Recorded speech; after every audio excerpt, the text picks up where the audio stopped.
안녕하세요. 유쾌한 닭의 원자입니다. 지난 방송을 보니까 제 머리가 좀 하얀 게 좀 보이더라고요. 그래서 좀 제가 얼른 가서 머리도 깎고 염색도 하고 왔습니다. 제 머리가 원래 새치가 있었거든요.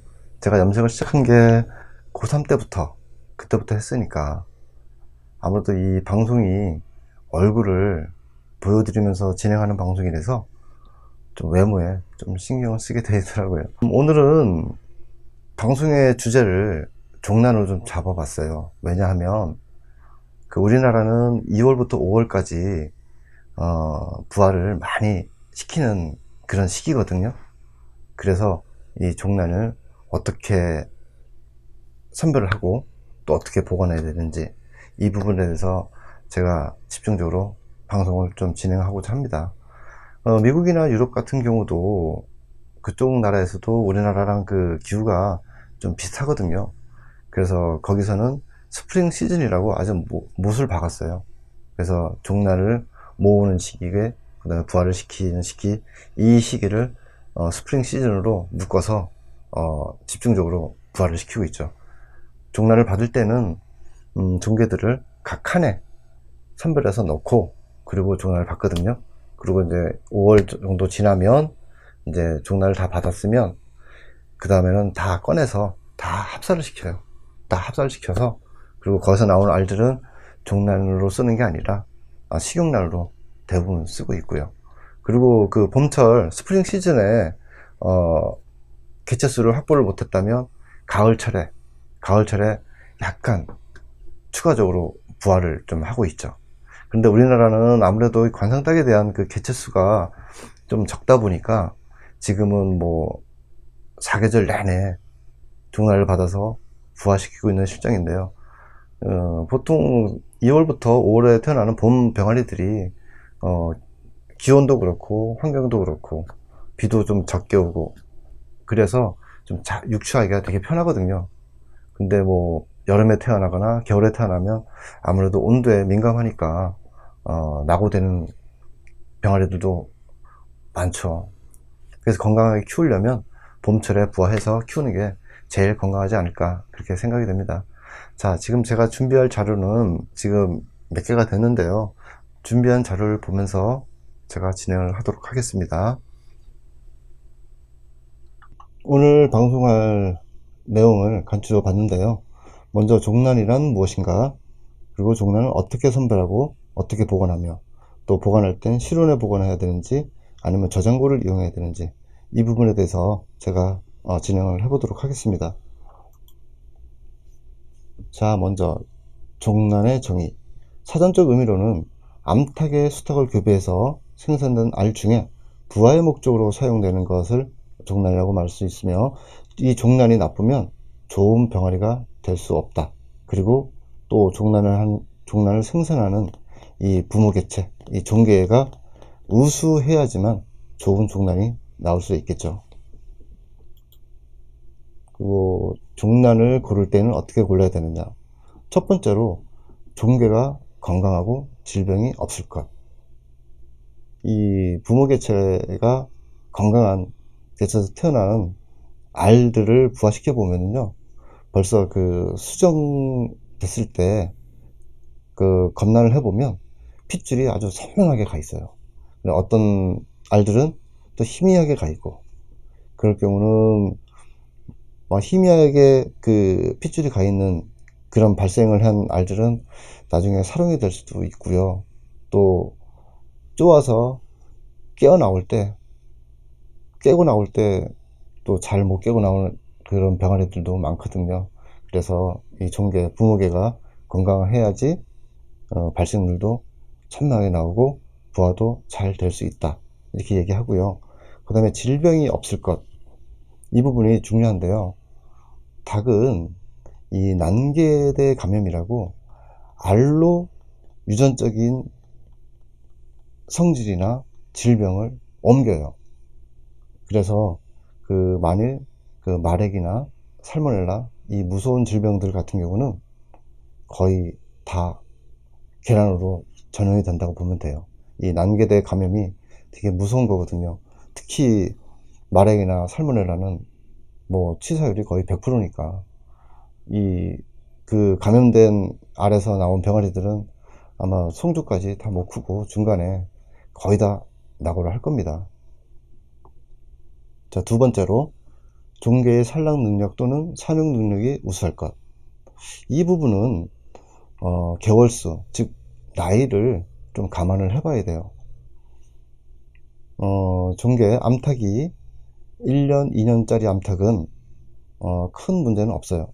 그런데 이 암탉이 3년을 넘어가면 산란수가 많이 줄어들어요. 가령 1, 2년 차 암탉들이 150알을 연간 나온다 치면 3년 차부터는 아마 한 120알 이렇게 조금씩 감소가 되는 걸 볼 수 있습니다. 그래서 이 종개의 암탉은 산란 능력, 이 부분은 나이를 생각하시면 될 거예요. 그래서 가장 좋은 시기가 1, 2년 안에 있는 암탉, 이 암탉을 쓰시길 제가 권해 드리고요. 그리고 세 번째, 알의 크기가 표준일 것. 알 크기가 작고 크고 중간 거 어떻게 구분을 하냐면, 그 각 품종에 대해서 정식으로 등록을 할 때는, 품종 등록을 할 때는 이 알 무게도 살펴봐요. 그래서 만일 알이 품종 등록됐을 때 표준이 55에서 60g이다. 그러면 그 기준을 가지고 종란을 선별해야 되는데, 만일 55에서 60g이 안 되는 50g 짜리다. 그거는 닭이 사이즈가 작은 암탉에서 나왔을 확률도 있고요. 아니면 처음 산란을 시작하는 그런 어린 닭일 수가 있어요. 그리고 만일 55에서 60g 이상 되는 뭐 70g 나온다. 그런 알들은 거의 나이가 많은 닭에서 나온 알이라고 보면 돼요.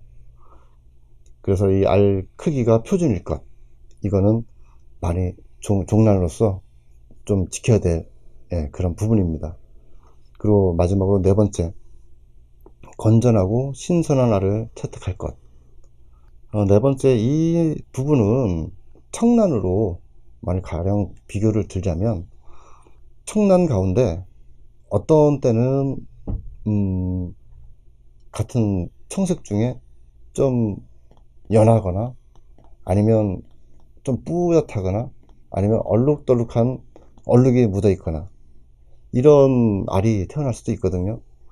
그런 부분은 그 암탉의 그 영양 섭취를 한번 따져봐야 돼요. 암탉의 그 컨디션이 좀 안 좋았을 경우는 그런 뭐 난각이 얼룩덜룩한 알을 낳다거나 아니면 난각이 물렁물렁한 알을 낳다거나 그런 알을 낳는 경우가 종종 있는데요. 이럴 때는 그 비타민 C나 아니면 칼슘 이런 성분의 영양제를 좀 사료에 첨가해서 좀 보충해주면 정상적인 알이 좀 나올 거고요. 그리고 이제 신선한 알 같은 경우는 이제 뭐 그 보관 기간이 뭐 보통 3주 이내로 잡을 수 있는데, 뭐 3주 이상 넘어가거나 뭐 한 달 정도 됐다, 이런 알들은 흔들어 보면 흔들리는 경우도 좀 있거든요. 그런 알들은 거의 발생이 안 되는 알이라고 보면 됩니다. 자, 이제 중요한 그 종란의 보관 방법이 나오는데요. 지금 제가 준비한 자료는 99년 축산연구소에서 발표한 자료인데요. 먼저 그 보관 기간에 따른 부화율 변화 양상 구분을 보시면, 여름철하고 가을철하고 이렇게 비교를 했잖아요. 이 부분이 뭐냐면, 여름철은 아마 겨울철하고 같이 잡으면 될 것 같고요. 가을철은 봄하고 같이 잡으면 될 것 같아요. 왜냐면 실온이 틀리기 때문에. 그래서 지금 구분을 보시면 여름철에 평균 온도 28도 그리고 상대 습도 80%에서 테스트를 해봤더니 1일차부터 7일차까지 통계치가 나왔는데, 1일차에는 92.4%, 그리고 중간 단계인 4일차에는 84%, 그리고 일주일 7일차 이때는 61.7%로 한 거의 40%가 지금 감소가 됐어요. 이런 경우는 종개장 같은 경우는 타격이 크죠. 40% 이상 부하가 안 된 경우는. 그리고 가을철에 봤을 때는 평균 기온 18도 그리고 상대 습도가 70%, 이 상태에서 테스트를 했을 때 1일 차이는 79.7%, 그 다음에 4일 차이는 80%, 그 다음에 7일 차이는 80.8%, 거의 변동이 없죠. 그래서 지금 저게를 보면 온도가 제일 중요해요. 온도가 몇 도를 유지하느냐, 그리고 습도도 70%를 유지할 수 있느냐, 이 부분에 따라서 부하율이 천차만별이 되니까 좀 살펴보면, 여름철에는 결론적으로는 저온을 유지할 수 있는 별도의 종란 저장실이 필요하다. 그래서 부하율을 저하 방지 시켜야 된다, 이렇게 나왔고요. 가을철에는 일주일까지 큰 차이가 나지 않으니까 그냥 평균 온도 18도면 그냥 실내 온도가 그 정도 나올 거예요. 선선한 장소, 그늘에 있는 그런 장소는 18도 정도 나오니까 그때는 뭐 굳이 종란 저장실이 필요 없다, 이렇게 지금 나와 있죠. 제가 이 종란을 저도 보관을 해보고 그 다음에 이 자료를 가지고 테스트를 한번 해봤는데요. 저는 그 와인 냉장고라는 그런 기계를 좀 사용을 했어요. 그래서 평균 13도는 3주간을 보관을 했고요. 그 다음에 평균 18도에서는 2주간을 보관을 했었어요. 그래서 테스트를 해봤더니 18도에서 2주간 보관한 15알은 100%다 발생을 했고요. 13도에서 3주간 보관한 24알은 한 알만 안 됐고 23알이 발생이 됐었어요. 그래서 제가 이 자료에 대해서 좀 객관적으로 신빙성이 있는 자료라고 생각을 하니까 여러분들도 이 부분을 좀 잘 기억을 좀 해주세요. 만일 내가 알을 2주간 모으고 싶다, 그리고 2주간 모아서 부화를 시키고 싶다, 그럴 경우는 온도 18도에 상대 습도는 70%. 보통 그 와인 냉장고는 습도를 일반적으로 뭐 물을 안 넣어놔도 그 안에는 60에서 70% 정도 유지하더라고요. 그래서 습도는 크게 신경을 안 쓰고 온도에만 좀 신경을 써서 18도를 맞추면 와인 냉장고에서는 큰 변화 없이 부화가 잘 되더라고요. 발생이 잘 되더라고요. 그리고 3주, 그러니까 2주를 넘어서 3주 정도 보관을 한다, 아니면 한 달까지 보관한다. 실질적으로 한 달까지 보관하는 건 너무 오래 보관하기 때문에 그거는 부하율이 많이 떨어지고, 최대 3주, 나는 최대 3주까지 보관하고 싶다, 그럴 때는 온도를 13도에 맞춰 주시고 습도도 마찬가지 70% 이때 맞춰주면 그 부하율은 큰 신경을 쓸 필요는 없을 겁니다. 자, 제가 아까 말씀드린 대로 그 여름철이나 겨울철 이때는 이 종란 저장고를 좀 사용을 해야 돼요. 그래서 살펴보면 실온 보관은 언제 해야 되냐, 그거는 봄, 가을에 그 선선한 그늘이나 실내에서 13도에서 18도 정도 되는 그런 환경에서 보관을 한다면 뭐 실온 보관도 부하율에 뭐 크게 신경을 안 써도 될 것 같아요. 근데 문제는 선선한 그늘이라는데 온도가 몇 도인지 모르잖아요. 그래서 이럴 경우는 그 종란을 보관하는 그 계란판 위에다 이렇게 첫 번째 사진, 두 번째 사진, 세 번째 사진처럼 보이는 이 온습도계를 설치를 해야 되는데, 첫 번째는 디지털 온습도계로 일반적으로 사용하는 거고 가격도 저렴한 이런 제품이에요. 그런데 이제 단점은 두 번째, 세 번째에 나와 있는 그 초정밀 온습도계보다는 좀 그 온도 차가 좀 있어요. 뭐 온도가 좀 조금씩 틀려진다든가, 또 습도가 조금씩 틀려진다든가, 그러니까 정확성 면에서 2번, 3번보다는 조금 떨어지죠. 대신 또 2번, 3번 이 초정밀 그 온습도계는 또 가격이 일반 디지털 온습도계보다는 좀 많이 비싸요. 그렇지만 뭐 이거 초정밀 그 온습도계는 하나만 사두시면 그 배터리가 딸기 전까지는 계속 사용할 수 있으니까 굳이 2개, 3개 살 필요가 없으니까 하나 정도는 장만을 해서 종란 보관하는데 같이 올려놓으면 많은 도움이 될 거예요.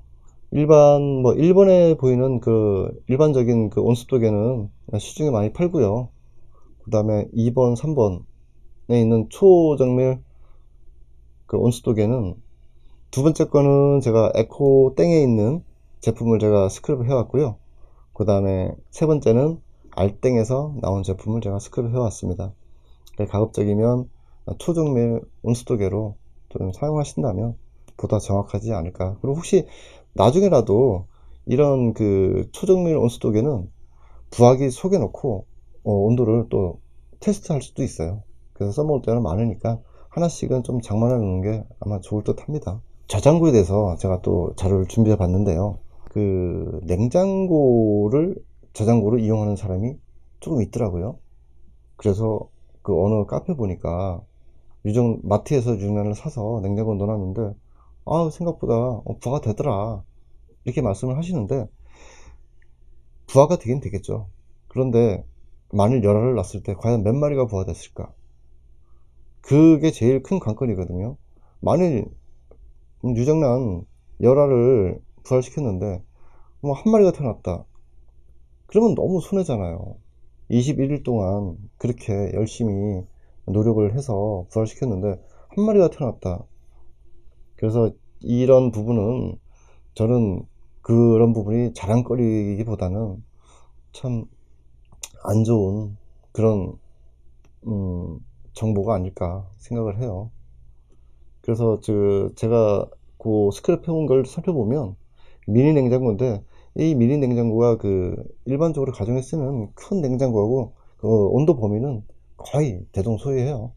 한번 살펴보면 냉장에서 3도에서 5도 사이에요. 냉장에서. 그러니까 제일 낮은 온도가 냉장에서 3도까지 내릴 수 있고, 높은 온도가 5도까지 올릴 수 있다. 그러니까 5도 이상은 올리지 못하죠. 그래서 이 제품은 가정용 냉장고를 쓰신다면 그런 부하율이 많이 떨어질 거라고 생각을 하십시오. 그걸 감안하신다면 그건 어쩔 수 없고요. 그리고 이제 두 번째 그림을 보시면 와인 냉장고인데요. 이 제품은 좀 비싼 제품을 제가 스크랩 해왔는데, 가격이 싼 제품이나 비싼 제품이나 온도 조절 보면 거의 똑같거든요. 가격이 싼 제품도 8도에서 한 16도, 18도까지 조절이 가능하고, 그리고 비싼 것도 거의 비슷하게 온도 조절 범위가 되는데, 아무래도 이 가격이 조금 비싼 만큼 안에서 적정 온도를 계속 유지시켜주는 그런 냉장이나 이런 문제가 더 정확하겠죠. 그래서 살펴보면 8도에서 16도, 아까 제가 말씀드린 13도에서 18도 거의 근접하죠. 그렇기 때문에 이 와인 냉장고를 쓰신다면 아마 부하율은 아마 좋을 거라고 생각합니다. 꼭 와인 냉장고를 사라고 말씀드린 건 아니고요. 아까 제가 말씀을 안 드리는 부분이, 제 미국 친구가 전문 브리더인데, 그 친구는 토굴에다가 보관을 한다 그러더라고요. 1년 내내 4시사철 거기다 보관한다 그러더라고요. 일반적으로 동굴이라고 치면 보통 여름에도 한 10도, 겨울에도 한 10도 정도 유지하지 않을까요? 그 정도면 부하율이 오랜 기간 보관만 안 한다면 부하율에는 큰 영향을 미치지 않을 것 같아요. 그런 토굴이 있다면 굳이 와인 냉장고를 안 써도 무방하겠습니다. 네, 이상으로 지금 제가 종란에 대해서 좀 알아봤는데요. 여러분들이 지금 제 방송이 도움이 됐다면 구독과 좋아요로 저에게 많은 응원을 좀 부탁드리겠습니다. 앞으로 우리 유쾌한 닭 채널에서는 보다 또 정확하고 또 유익한 정보로 여러분들한테 방송을 할 수 있도록 노력을 할 것이고요. 여러분들도 많은 관심과 사랑으로 좀 지켜봐 주세요. 오늘은 준비한 정보는 여기까지고요. 다음에 더 좋은 모습으로 또 찾아뵙겠습니다. 지금까지 유쾌한 닭의 원자였습니다. 감사합니다.